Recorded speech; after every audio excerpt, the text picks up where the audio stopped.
Now, I will explain how to complete the billing document and give you an overview of the billing process. For a payment to be made to you from the DHHS, you must have 1. A current service authorization, 2.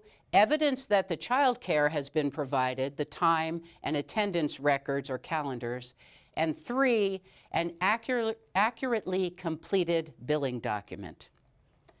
Now, we've talked about the authorization. Now we'll move to attendance and billing. On the attendance calendar, you will record when each child arrives and leaves your care. Now, be sure to include AM or PM on the recorded times or use 24-hour time in your record. You need to submit your attendance calendar with your completed billing document.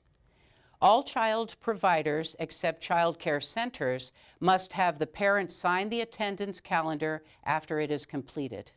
Now, for your convenience, you can locate and print additional calendars from our website at the web address that's on your screen right now.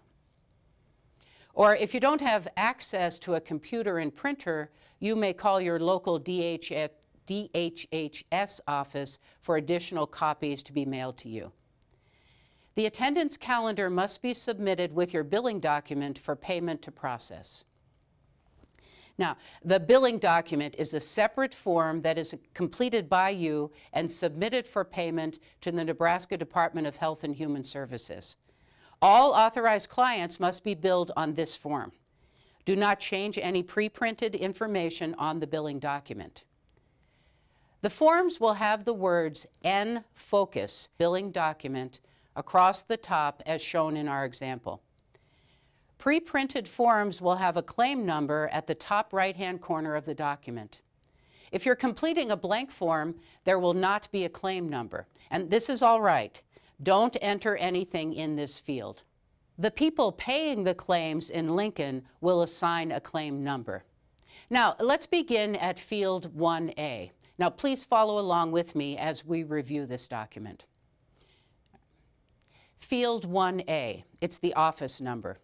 Enter the local office number found at the top right-hand corner on the provider authorization. Each local Department of Health and Human Services office has its own office number. Therefore, when you bill, you must use a separate billing document for each DHHS office number your facility services. Now, since only one office number can appear on the billing, if you serve families from more than one office number, you must use separate billing documents. Let's look at field 1B. Enter the office name found on the top left-hand corner of the provider authorization. The bills for this office will be sent to the address below the office name. Now, field 1C, the DHHS Provider ID. Enter your provider ID number from the provider authorization. This is a computer-generated number assigned to you or your business. It's found under the document name in the center of the provider authorization. Field 1D is for your tax ID number. You can leave this field blank. Field 1E, this is where you enter your name or your business name. Field 1F, enter your telephone number. Field 3, that's the client name. Enter the name of the authorized child from the provider authorization. Field 4, client ID number. Enter the client ID number from the provider authorization. Field 5, that's the authorization number. Enter the authorization number from the provider authorization. Now, remember, this number is subject to change anytime you receive another authorization for the same child. The authorized number may be changed. If this happened, you will have to bill a separate line for each authorization. Now, let's move on to field 6. That's the service code. Enter the service code from the provider authorization, and only the last 4 digits are needed. You can drop the zeros at the beginning of the code. The service code is found under the authorized service name on the authorization. Let's see, field 7, that's the service from date. Enter the date service provision began for this billing. Enter the month, day, and year. Field 8, that's the service through date. Enter the date service provision ended for this billing. Again, month, day, and year. Now make sure these dates fall within the dates authorized for service. If you are billing for more than 1 month, the months must be separated on different lines. Also, if there is a break in service dates, this must be reflected as well. Let's see, Field 9, frequency. Enter the frequency being billed for the client, which is shown under authorized units and rates on the provider authorization. Now, this is very important. Frequency refers to hour or day, occurrence, or whatever unit of service you're billing for. Now, for example, child care by the hour must have the frequency code of HR in this field. If billing day units, it is DY. Now, here are the frequency abbreviations. Hour is HR, day is DY, occurrence is OC, one-way trip is OW, the year is YR, and month is MO. The authorization will have the full word, but the billing will require the abbreviated version. Now, going back to our form. Field 10, that's units. Enter the number of hours or days you actually provided services for the period for which you are billing. Field 11 is rate. Enter the appropriate rate for hours or days. Your authorized rate is based on your child care provider agreement and can be found at the bottom of your authorization. Field 12 is the total charge. Enter the total charge for the services you provided by multiplying the number of units by your rate. For example, 5 hours times $2 equals $10. Field 13, that's the customer obligation. This field is for instances where there is a family fee. This is the amount the family is responsible for paying. If the family fee is higher than the total bill, you will still need to submit a billing document to DHHS showing that the family fee was collected. DHHS must have a record of the payment of the family fee. Now let's move on to Field 14. That's the DHHS charge. Enter the net charge. That is the total charge minus the family fee, if there is one. Let's see, Field 15, that's the provider preparer signature. The person who completes this form must sign it. Be sure to sign it or it will not pay. Field 16, the signature date. Enter the date the billing document is signed after the services have been provided.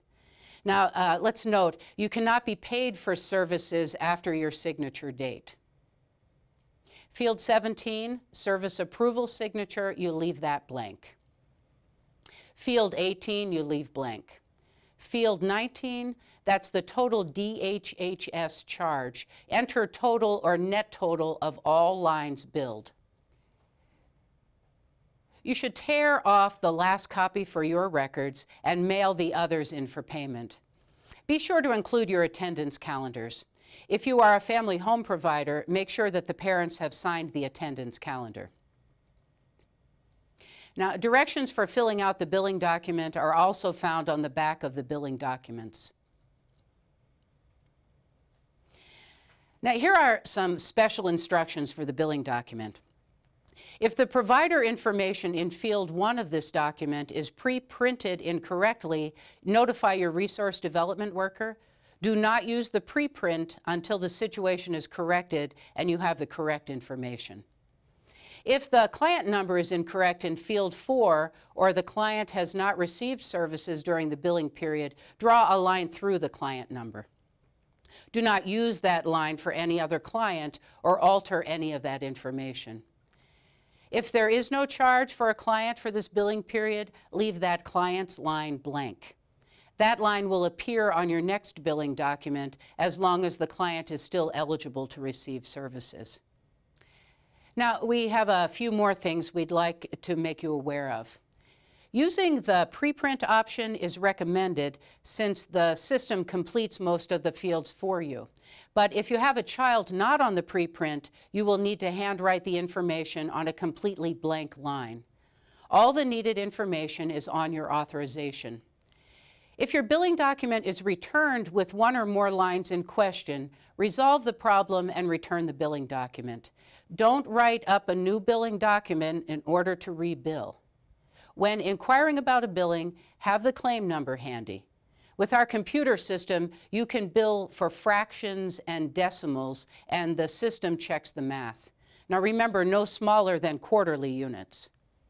For example, if the provider rate is $2 per unit, the provider bills for 10.5 or 10.5 units for a total amount of $21. Figuring your net charge goes like this. Column 10 units times column 11 rate equals column 12, which is your total charge, minus column 13, the customer obligation or family fee. If it applies, equals column 14, the DHHS charge. And finally, here are some common billing errors that delay payments. If fields are left blank, or you combine billings from service authorizations from different offices on the same form. Remember, each office, it has its own local office number. Another common error is entering a claim number on a handwritten billing document. This number is assigned by the system. Do not write in that space.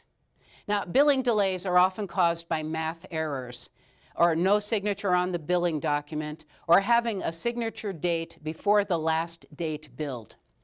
Now, while we have 30 days according to the Prompt Payment Act to make payments on services billed to DHHS, we do make every attempt to pay these within 10 working days.